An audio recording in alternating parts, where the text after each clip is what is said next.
We're here at the high-rise village, and this is Lodge S. We completely excavated this in 2007 and 2008 and reclaimed it. The sheep migration route is right behind me there, a couple hundred meters, so we would see sheep here every day while we were excavating.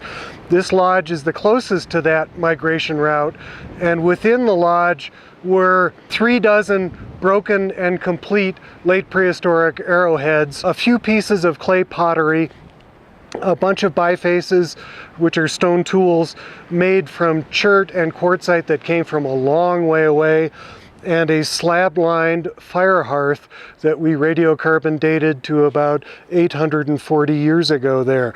This was a specialized weapons production workshop.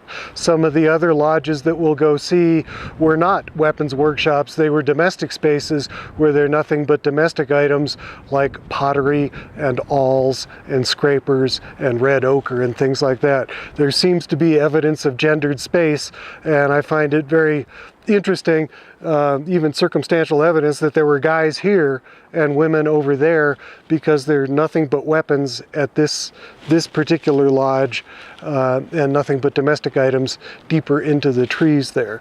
One student, Oren Koenig, wrote his master's thesis at the University of Wyoming on just this lodge, and he finished in 2010, and it is a brilliant master's thesis. He looked at the distribution of all the artifacts. We point plotted every single artifact that we found in three-dimensional space, and he recreated the lodge exterior walls using that three-dimensional point plotting that we did. Most of the projectile points were pushed up against the wall. In this area right next to this tree, there were, I think, about 18 or so projectile points in there, and then the fire hearth was right about here, and it was not quite in the center of the lodge, but closer to the opening, which was probably over my right shoulder there. You can see that there's a very nicely built up wall here. These two timbers are not part of it, but there's a built up wall, and this is most definitely filled on the downhill end and most definitely cut on the uphill end. There are two more lodge pads behind them. These are not easy things to photograph, they're not easy things to see, but when you find projectile points on the surface at these lodges and not on the surface elsewhere, you begin to recognize a signature. Some of the other lodges are characterized by the presence of monos on the surface or bifaces on the surface. This one, there's a little tiny bit of burned bone, and the first pass with the trowel we exposed 2 late prehistoric projectile points. So this is one of the most recent lodges at the site, and it's certainly one of the ones that's easiest to interpret because there's nothing in it but guy stuff. So we'll see other lodges that are architecturally a little bit more spectacular and easy to see than this, but this is one that we completely excavated. It's one of the few that was completely excavated. In comparison to a Plains teepee ring, which is almost always 5 meters in diameter, a good 15, 16 feet in diameter. These lodge pads up here, and we have a sample of about 60 of them, are in the range of 3.5 to 4 meters in diameter. They are much, much smaller.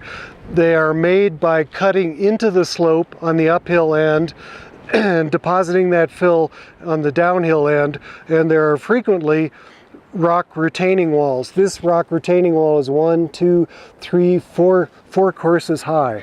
There is a lot of work that went into these things, considering that the people who made them were digging out the fill from the uphill side with perhaps nothing more than an elk scapula, a shovel-shaped bone that you can dig with.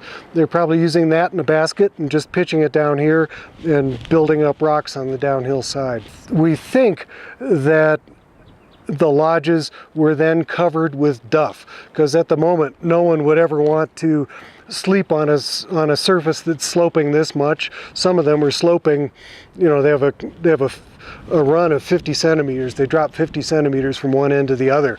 That's no modern camper would sleep on a slope like that.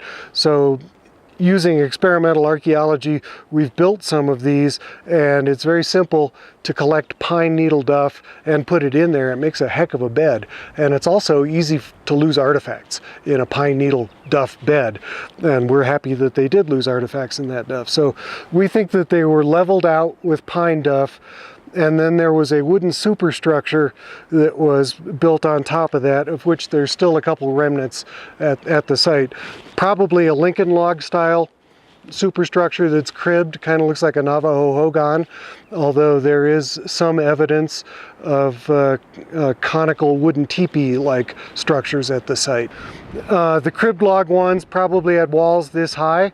We don't know what went over that, whether they were skin coverings or grass mats or whatever.